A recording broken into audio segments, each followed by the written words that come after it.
Right, we are back with another one of my favorite videos to film, and I know that you guys love them too. It's what I ate in a day to lose weight, and the reason I love making these is because not only does it give me throwbacks to recipes I used to make, but it's also about my favorite topic, food. I absolutely love it. So I get to make lots of recipes, I get to eat them as I cook them, and I also get to share with you guys some of the recipes that really helped me when I was losing weight. If we haven't met before, hi, my name is Lucy. I'm a personal trainer, and in the past I lost 30 kilos, which is around 4.5 stone, or I think like 60 pounds.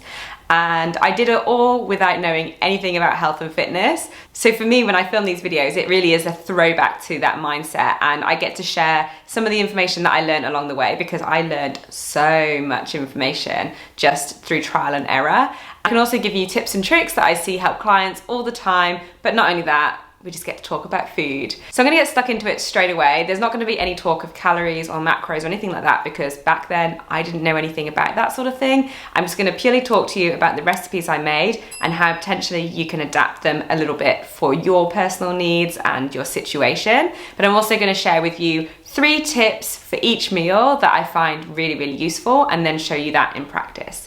So first of all, let's talk about breakfast. And I've actually made a separate video on this recently, which either will come out before this or after this one, I'm not sure. But the first thing I want to mention is when you're eating in a calorie deficit, because essentially that's what you want to do to elicit fat loss over a sustained period of time, we often think about restriction. We think about what we can take out or avoid from our diet, rather than thinking about optimizing our diet to help us towards our goals. Now, when we talk about optimizing, what we're really talking about is, what can I add to this snack or this meal that is going to benefit me? So for example, when you're in a calorie deficit, we would expect some type of hunger. Obviously, we don't want extreme levels of hunger, but a little bit is going to be normal. So if we can try to manage that hunger through meal timings, or through volume eating, or through prioritizing some protein, fat, and fiber in your meals, that's going to be really beneficial in terms of making it sustainable for the long term, which is what we want, as you guys know. And so the recipe that I'm going to show you here is a protein yogurt bowl. And please don't switch off now because you've heard the words protein and yogurt and bowl in the same sentence, because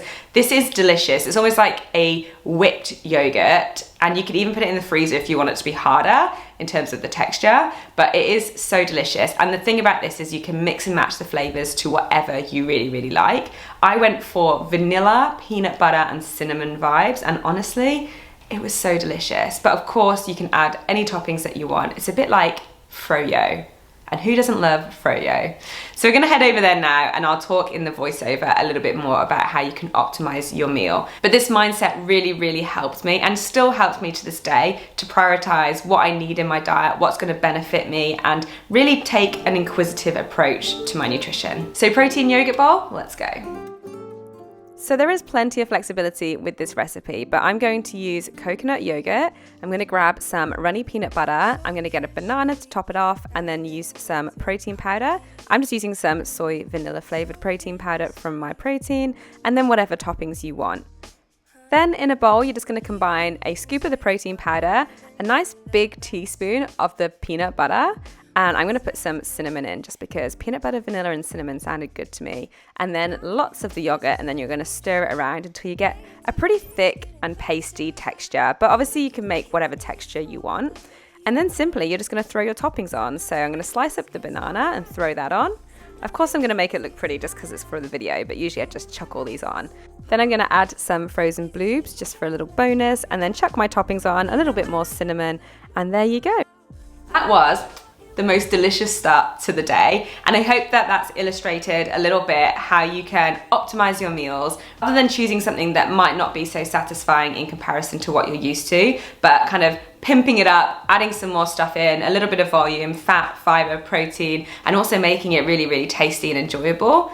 Moving on to lunch, and the tip that I wanted to give you is that it is okay to keep it simple. I know there is so many fancy recipes out there, and there's this sort of nagging feeling that you have to have everything so elaborate, and you need to use all these exotic ingredients and all these buzzwords and health foods and all that sort of stuff. But honestly, if you've seen any of my other videos, I am such a fan of just the basics. Beans on toast, a jacket potato with some cheese, that sort of stuff is so homely, warming, and it's actually really, really beneficial when you're trying to lose weight. So I often think the basics and the simple stuff is the real MVP. So we're gonna keep it simple with lunch.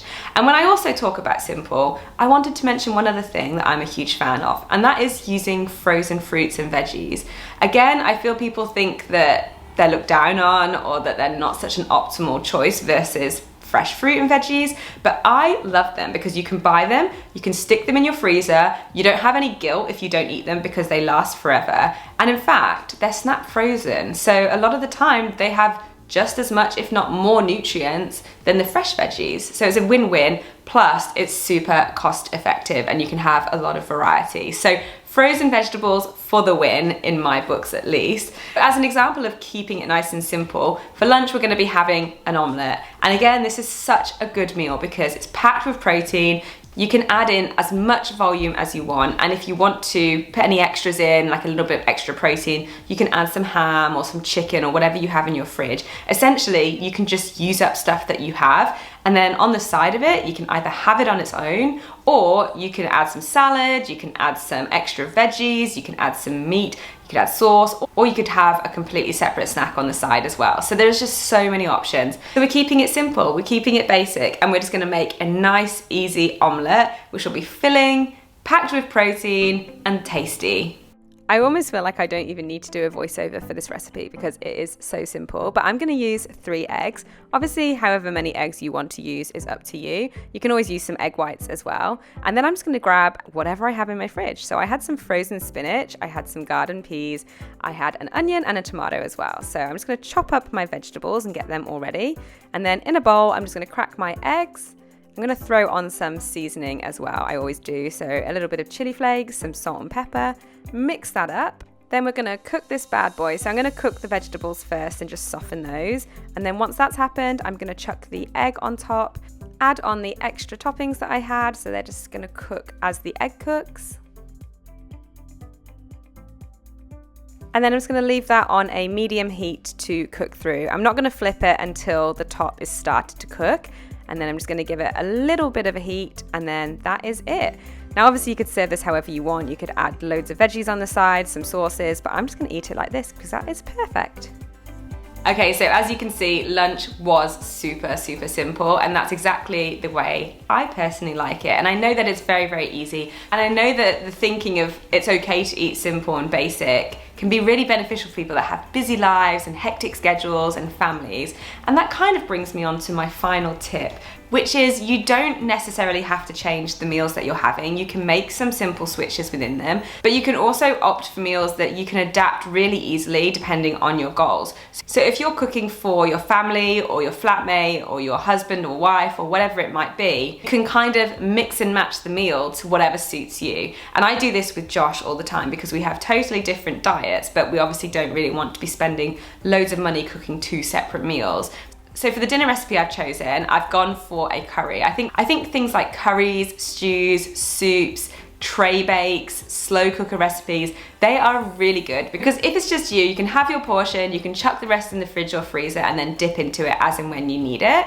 Whereas if you're cooking for other people as well as yourself, you can have a certain portion and choose what sides you have with it, and then they can do the same for themselves. So for example, with a curry, you might choose to have your normal portion of curry, but instead you'll have lots of high volume veggies and maybe a little bit of rice on the side. Whereas if it was Josh, for example, he would probably have a bigger portion of the curry, a bigger portion of the rice, and then also a naan bread and maybe something else on the side, I don't know. You can also adapt the recipe, so you're bumping up the protein if that's gonna be a priority for you. Or coming back to the simple switches, like I say, you can make adjustments to the recipe to make it slightly lower calorie if that's your goal. So for example, in this recipe, it's actually a vegetarian recipe, but like I say, you could add meat in if you wanted to, but I'm choosing to have lentils and sweet potatoes. And then with the coconut milk base, I've chosen a lighter coconut milk, I've chosen a slightly different oil, and then of course the way you serve it is going to impact how many calories are in your meal as well. So there is just so many options. It gives you so much flexibility and breathing space, which I think is so valuable when you have a busy life and you're just trying to make it through the week. Alright, so for this recipe, you're going to need some lentils and some coconut milk. I'm using reduced fat coconut milk. You don't have to, but that is a choice you can make. And then I'm going to grab some ginger, some garlic, and then curry leaves, cumin, and turmeric. Now this is a sweet potato and lentil curry, so I'm using sweet potato, but again, you can put whatever you want in there. So if you want some protein in there, you go for it. I'm going to grab a red onion, also whatever size you want, and some stock. I only had beef, so we're going to mix up the flavors a little bit. So in a pan, what I'm going to do is I'm going to chuck the onion to soften, and I'm going to add in my curry leaves, my ginger, and my garlic, and I'm just going to heat that up until it becomes nice and fragrant. I'm then going to add the spices, so it's about a teaspoon of each and then a tablespoon of the cumin, and then I'm just going to heat that up and mix that all around. Once I've done that, I'm going to add my chopped vegetables, so in go the lentils and the sweet potato. And then you can chuck in your coconut milk and also about 400 milliliters of your stock. You're then just going to simmer this on your medium heat until that stock starts to reduce, and then your curry is ready to serve. Now obviously you can serve it with whatever you want, so you can add some veggies in, you can add some rice, you could have naan bread with it, you can really make it whatever you want. I'm going to simply serve mine with some microwavable couscous and a bit of broccoli, and there you go, curry is served. Alright guys, that was the 3 meals that I was going to run through. I hope it's given you some good ideas of what you can cook, and also that the tips were quite useful as well. I didn't really touch on snacks. Again, I think I'm going to make a separate video on snacks, but I have mentioned it in some of my other videos. One tip that I'll briefly mention that really helped me when I was going through my weight loss is that after dinner, I would always have a cup of herbal tea and some dark chocolate. I know everyone's not a fan of dark chocolate, but I really became accustomed to it. And that for me became a habit that I really looked forward to rather than having a big dessert. So this habit really helped me. And then throughout the day, in terms of snacks, I would just try to educate myself on what snacks might be optimal. So for example, and I've mentioned this in some other videos, I used to initially have muesli bars and orange juice, thinking that that was a great option because it wasn't a chocolate bar and a can of soft drink, whereas actually it had more calories in it than the soft drink and the Coke. Granted, probably had more nutrients in it, but if we're just purely looking at how many calories I was consuming, it wasn't helping. And then on top of that, I learned to pay attention to my liquid calories and also some of the things that were a bit sneaky and I didn't realize had as many calories in as they did. Like for example, sauces that I would add to my meals. And don't get me wrong, I still add them, but now that I'm aware of how many calories are in them, I can manage that a lot better. But in terms of just my liquid calories, a huge amount of the calories I was consuming was coming from my coffees, because I would have full fat, large lattes with 3 sugars. I mean, it blows my mind now because it would just be so sweet, but I used to have 3 sugars in it, so I started reducing how many sugars I was having, then I reduced the size of it, and then I changed it to skim milk, and slowly I started making more optimal choices towards my goals. But like I said, at some point I'll be making another video all about snacks, so keep tuned for that. Thank you so much for watching this video. I have some food to go and eat now, and I will catch you guys in the next video. See you soon.